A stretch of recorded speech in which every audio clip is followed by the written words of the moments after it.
All right. Greetings, greetings, greetings. Back at it again. Thank you guys for all watching. How about that word of the day? Kaiser Permanente. Yeah, really. Think about it. They calling you their permanent king. Right in your face, but hidden in plain sight.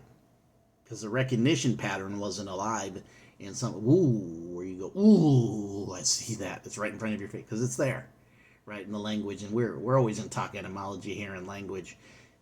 Like what said, things are purposely not taught to you and understand etymology and understand equivocal languages, which is English, the English, the angle, the angel, the degrees, the angle, the angle, the angel, right? English. Um, we're gonna get into. I told you, I promised we'd get into a little New Year's Day and kind of get into some New Year's Day stuff. Why do we celebrate? Because ever since I've been alive in this one, right, this life, we always have celebrated New Year's Jan 1st, and I have memorable as a kid stuff with family and members. Me being a kind of a multiracial family. From one side, being Hispanic and Latina. No, I know I'm a male. I'm not confused. Latin or Hispanic, a lot of that just jive time too, those words. But coming under, having a Mexican father and coming up a Mexican side of the family were, man, the holidays of these two holidays of Christmas, and we got into the Christmas. Thank you for that Christmas and winter solstice video too. Thanks for all the watches, and actually the watches are still even being clicked. I noticed today and going up, so appreciate that. But I remember always in these days was really heavy as my grandmother used to make like dozens and dozens of tamales, and it's just so good and great times with the cousins and the relatives when we come together. And then in my mom's side, who's got some Irish and Scottish and Choctaw native in it, and we would definitely participate in their kind of food from because they come from Oklahoma, so definitely make jokes about it. I really do like beans, and I got it from both sides. So yeah, my Mexican side and the Oklahoma side, beans, definitely was raised as a bean eater, and so these New Year's was really, and then being a sports fan raised, I really gravitated to all the New Year's Bowl and all the bowl season from the holidays, all the way from the pre-holiday Christmas to the New Year's Day festivities of the Granddaddy, the Rose Bowl and the Orange Bowl and the Cotton Bowl and the Fiesta Bowl and all those bowls that were played on the New Year's Day. That stuff's changed, as if you're still watching a football fan. Not the same, but those are great times. But as I started waking up, I started thinking, man, things are not always the way they appear, right? You start taking off the scales, you start reading the codes, you start taking off the scales and the veils off your eyes, and you start having that inner sight and inner seeing, which I had. I remember back that I was seeing aspects of this even as early as 4 and 5 years old. Now I remember some instances. For now, I can recall being that young that I was like, whoa. I remember definitely one day that seemed like 24 hours, but probably was just 2 hours as I was a little chap, where I went through the struggle of wrestling almost with God or an angel of certain things, and I was seeing certain things differently in the reality at that time. And I remember that mark and that check of that experience, right? So we start, and then when you get older, as me, as I got older, had the grand awakening in my early 30s, as far as I woke up to a bunch of revelation knowledge, had an experience with another brother, and then definitely was told to leave the church or stop what you're doing. And of course I said, I follow truth, I'm not going to follow man. And that was kind of the last of my dealings with that traditional church. But it was still a process to get where I'm in now. I didn't know everything right away, but I was operating heavily at that time, still kind of Christian, based on revelation knowledge. Why I'm saying this? To say this: as we look down the pike now, even on history, and that which really isn't, and that which is false, and that which we have to dig deep to see if it is, if something is, or different spectrums of understandings and revelations and realities and experiences that we have.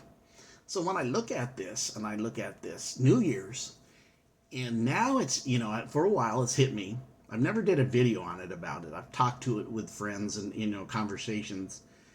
I made this guided effort not to celebrate a lot of this stuff, but then more and more I dig in, I realize a lot of this was celebrated, and it was just kind of hijacked how it was celebrated, right?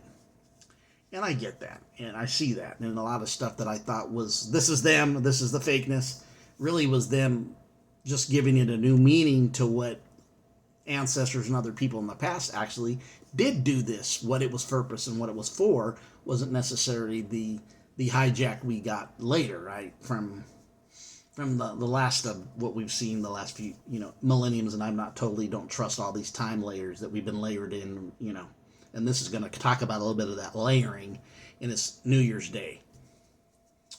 And one of the things that started touching me a few years ago and made me really start thinking is I'm a very deep thinker, and I start putting things together almost like I'm a what do you call somebody who is almost, I make a good investigator, right? I start piecing things together, evidence along with intuition, and then things start coming to me here, and the puzzles fit.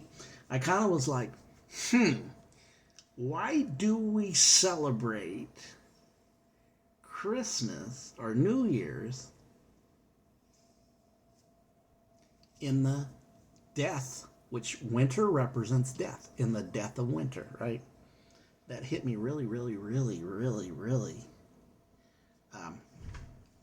Definitely started going, so I had to dig deep, and definitely heard other people talk about it. Some other teachers that I know and some other people that I've talked to, and from anywhere from Santos Bonacci, Seven Bomar, and some others brought out, or even I think Jordan Maxwell in some old videos will bring out why and when and the different celebrations of different things, and this all is actually interconnected. Nothing is new under the sun, right? So I started thinking, why in the death of winter, why would we celebrate New Year's? So I started doing some investigating, and I found out that the reality is most ancient cultures and ancient ancestors never celebrated it at winter. It just wasn't the thing to do in the death of winter. They would normally celebrate it in these two times, either in springtime, January after the solstice, to in April, from that time that, usually sometimes March 25th or a little later in early April. And when spring comes, when spring eternal pops in and all things become new, right? Springtime is Aries. Springtime is, that's why it talks about the Lamb of God slain before the foundation of the world. Lamb represents Aries. Yes, it does. We know these things. If it's new to you, the zodiac and astrotheology is all in this stuff. So in the zodiac wheel, right? So above, so below, right? So the zodiac wheel, and I'm like, okay, that makes sense that the springtime that you would have these celebrations, New Year's, and then you go back to all ancient civilizations and you find out that's the way they operated. So why was this now, right, operating in the death of winter? Okay. So when you look at this, I'm going to get into it. January 1st was established, the first day of the new year, in England colonies, trying to not recognize authority of the Pope. They continued to use the Julian calendar, double dating between 1582 and 1752. Two calendars in Europe were used, right? So actually 1752 was turned into the New Year's Day in Jan 1st, 1752. That's how long it's officially been New Year's celebrated in here, everywhere, is 1752. So you're looking not even 250 years ago, right? Yeah, right around there. 251 years ago. Not long ago. But everybody before that was celebrating it at springtime. And let me add another date too. And some other people wouldn't celebrate it at springtime, right? They would celebrate it in the fall time, that fall season when you start getting into the what is it, Libra and Virgo, which would make sense to me too. Why? Different cultures using the moon calendar and the variations, because that's also when the harvest comes in, the bread and the wine. Virgo and Virgo and Libra, bread and wine time. Anytime you read scriptures in the Bible and it talks about, well, they had bread and wine, they're always talking about those signs. Virgo, Libra, bread and wine, oil, the oils, right? The oil, those times. That's when the harvest of those aspects of having anointing oil, right, would come. It'd be those times. So those are the 2 seasons before different groups, different around, would celebrate in spring, most spring, but then a lot in fall. Never the death of winter. We just entered in winter. 12/21. We went into winter, right? And then we already went to the process of what that represents with the 21 through the 24th and the 25th, what day that really is, and all that. We know that was in my Christmas and Christmas winter solstice. So why would anybody celebrate winter and the death? Because winter means dead. Everything's dying to be rose again, but you wouldn't celebrate it during the death. Springtime is because everything's renewed. All things become new, right? Fall, you got the bread and the wine come through. The bread and the wine and the oils start coming through. The myrrh and all that. Those are harvest season for those, so that makes sense. That some would celebrate New Year's then. But why are we celebrating the death of winter, right? So I looked at this and I said, it's only been out 251 years. To me, it goes hand in hand with what we dealt with and been seeing, right? And so 1752, it hasn't always been this way, folks. Just 249 years, 250 years ago, did this stuff pop up like that, right? Let's look at another thing right there. We're going to look up another thing, why.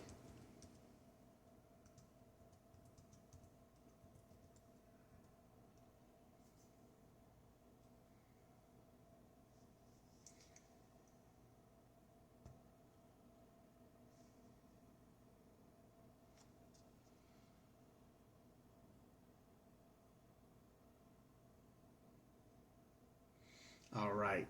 So we already talked about January, right?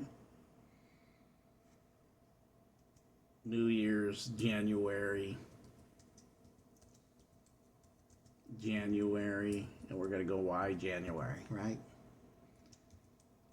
Here we go.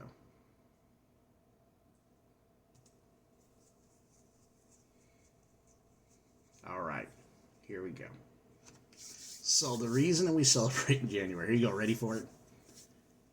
I'm going to piece some things together for y'all. So our celebration of January 1st is a human-made creation. It's not precisely fixed on natural or seasonal markers. It's a civil event. It stems from a Roman custom, the feast of the Roman god Janus. Janus is January. Hear what I said. It's based on the Roman goddess Janus, which is January. Let's see. Trying to find out. I had a little thing why Janus was there. So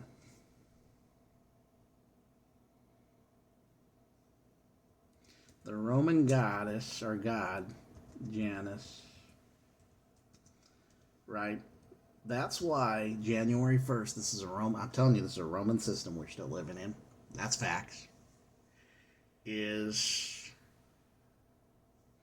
why we are doing this is because January is named Janus, the Roman god of all beginnings. March celebrates Mars, the god of war. Some sources say that this is January 1st was not made official start of the Roman year until till 1752. So they didn't even do that before. But it is connected to the Roman god Janus, and the Roman god Janus is, look at the association between Janus and the calendars, the construction of 12 altars to Janus. There's your zodiac and your 12-month signs, right? Janus is the god of all beginnings. Also connected to agriculture, which makes sense to me, but makes me wonder what agriculture to me would go into that, to the wheat and the grains of the what we talked about a little bit ago, about how the wheats and the grains were put together with the bread and the wine, which would go into the fall, right? Which would go into the fall of Libra and Virgo, the Virgo, which Virgin Mary comes from. Virgin Mary comes from. Remember that. Virgin Mary comes from Virgo, the Virgin. New Year's was always started in March, is what it says. So I mentioned it. There's some cultures that do it in fall, but most it's March. You even take the Asians with the cherry trees, right? Always that's a New Year celebration from them. They'll do that as we go into the springtime. So why would we do it in January? Janus. It is new beginnings, because it is an end and a beginning. It is, because that's what life and death is. It's an end and a beginning. But also, we know we're dealing with a death cult that's been reigning and ruling for 2 millenniums. If those years are right, I question them. I don't believe much or anything of what I've been told, and let alone in 3/4 what I see, right? So we see that the goddess Janus. I'm going to find out one more thing. This is a long one. We're pushing 17 minutes. We just hit the 17-minute mark, which is cool to me. There's one thing I want to look at about Janus. Janus is the god of new beginnings, the building of the altar, the winter northern hemisphere. It would be summer in the lower part, in the other side of the southern hemisphere. Janus is the construction of altars, one for each month of the year in Janus's temple, in the form of the Holtorium, the vegetable market. That's interesting, huh? And vegetables to me goes back into the spring or into the fall, when we have that things going on. Janus, the god of beginnings, believing the association of the derivative was invoked. The first of gods in regular liturgies, beginning of the day, month, and year, calendar, agriculture. So the reason that we have this New Year's celebration on January is for the Roman god Janus. All roads lead back to where? Those are no. It's right in front of us. And then Janus, which is January. One more time. Janus, which is January. In the death of winter, we celebrate New Year's, which nobody does that. No cultures do that, because they would do it in the springtime of the harvest, or in the beginning when all things become new, when all things start to bud again, when all things start to leave again, when all things become new in springtime, when the bees and the birds and things pollinate. In the death of winter, when it was down, the leaves come back green. Springtime, they spring up, spring to life, resurrect from the dead. That's when New Year's always was. So we celebrate New Year's in January, in the death of winter. Janus, January, a Roman god. So you don't think you're in a Roman system? Voila! Some more, just like Kaiser Permanente. Now we got January 1st. And only people that really would celebrate or push an agenda of having a New Year's Day, New Year's, are a death cult. Because the death of winter is upon us in January. Late December to January. 10 days in, 11 days in is New Year's of the winter solstice. Man, you guys all have a great day. All right. Keep it real. Have a great day. Appreciate you.